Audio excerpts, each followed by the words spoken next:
వాళ్ళ car hire చేసుకుంటారు కదా, డ్రైవర్ ముస్లిం అంట. ఓకే. ఏమిటి ఎలా ఉందని ఈయన హిందీలో అలా కాన్వర్సేషన్లో అడిగితే, సార్ చాలా బాగుంది సార్ అంటే, అదేంటి మీకు వ్యతిరేకం కదా అన్నారట చిరంజీవి. లేదు సార్, మాకెప్పుడు ఒక టెన్షన్ ఉండేది, ఎప్పుడు 144 పెడతారా, ఎప్పుడు గొడవలు అవుతాయా, ఎప్పుడు ఇబ్బంది వస్తుందా అని ఉండేది. ఇప్పుడు ఫ్రీ అయిపోయాను సార్, హ్యాపీగా నా కారు నడుపుకుంటున్నా. ఇక్కడ అందరికీ బోల్డ్ మందికి, దాదాపు 20,000 మందికి ఉపాధి వచ్చింది ఈ రామ మందిరం కారణంగా. మేము తింటున్నాను సార్, మా పిల్లలు హ్యాపీగా వాళ్ళ చదువులు చదువుకుంటున్నారు సార్.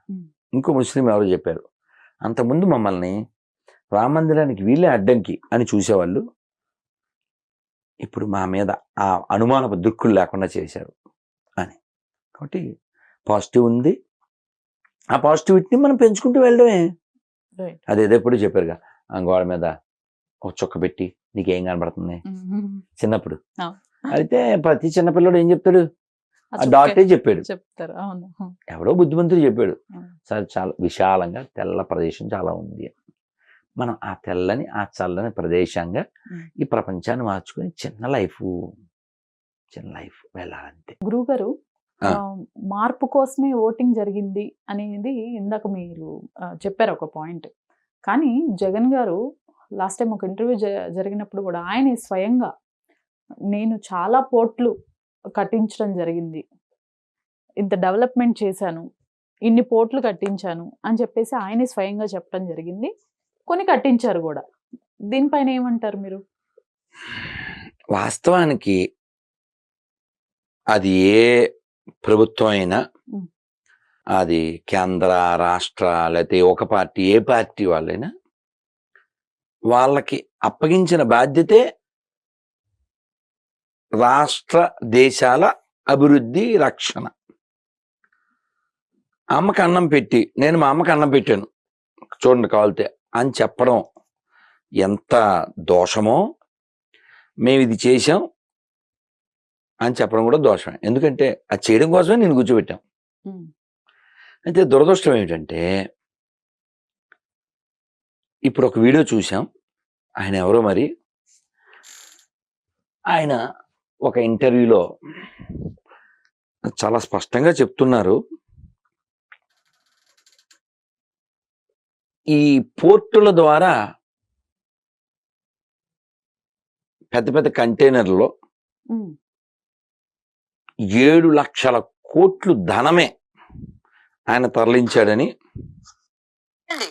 ఈయన ఎవరో, నమస్తే లక్ష్మి గారు అండ్ లోకేష్ గారు. నమస్తే అండి.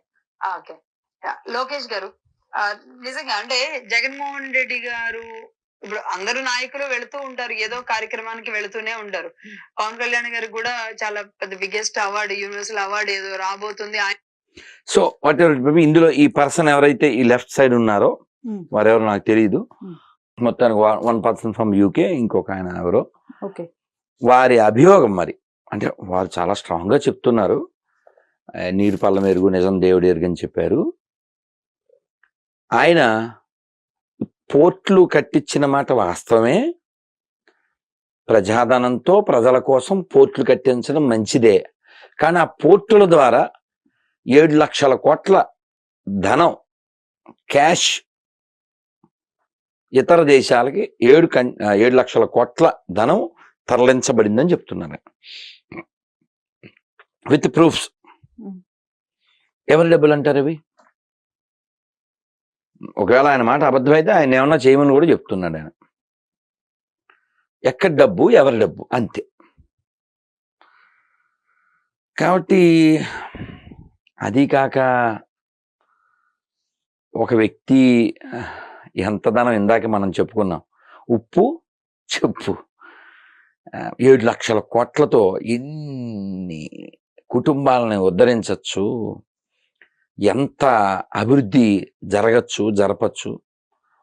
కానీ మనిషిలో ఉండేటువంటి లోభం ఎంత నాశనం, ఎంత నష్టం చేస్తుంది.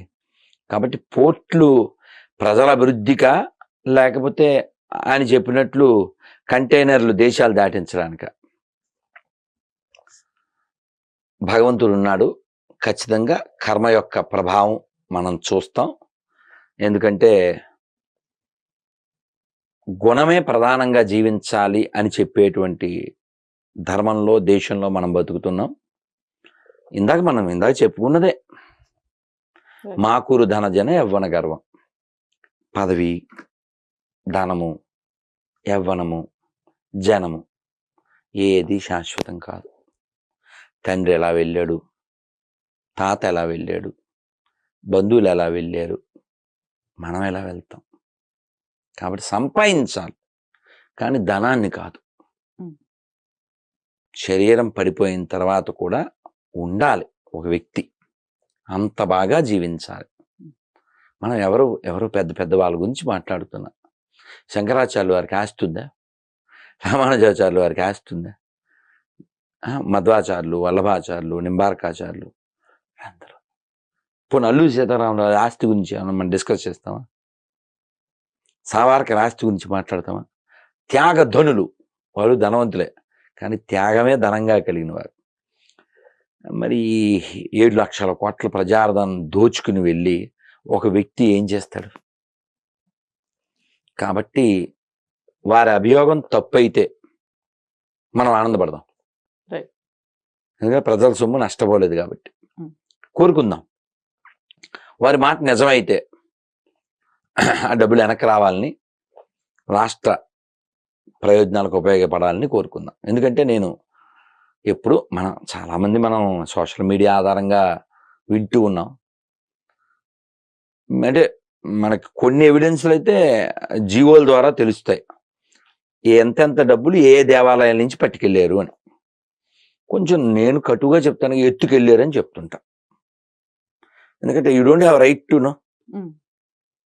ఎప్పుడో ఒక 2 ఏళ్ల క్రితం ఏదో ఒక జూమ్ మీటింగ్ ఏదో ఛానల్లో, any government, that may be this or that, any government is a watch dog అన్నాను నేను. ఇంకా వేరే వాళ్ళు ఉన్నారు ఆ కాన్వర్సేషన్లో. వెంటనే ఆ పార్టీ కుక్క బౌ అని మీదకి వచ్చాడు. మమ్మల్ని కుక్క అంటాడు, నువ్వే కుక్కవే అని. మిగిలిన యాంకరు అందరూ సంధాయించారు. నిన్నేం అనలేదు నాయన, గవర్నమెంట్ అంటేనే వాచ్ డాగ్ అని చెప్పారు ఇంగ్లీష్లో, అంతే. ఆయన నిన్ను కుక్క అనలేదు, కానీ ఇంకా మనసులో వాడు ప్రూవ్ చేసుకున్నాడు కుక్క అనేది వేరే కదా. సో ఇలాగా అసలు అదేదో మనము బాసు అనే ఫీలింగ్లో ఉన్నారు. రాములు వారు రాజరికం, కానీ ఆయనకి ఆ బాస్ ఫీలింగ్ లేదు. ఇది ప్రజాస్వామ్యం, అంతా బాస్ ఫీలింగులు. చాలా చిత్రమైన ప్రజాస్వామ్యం కదా.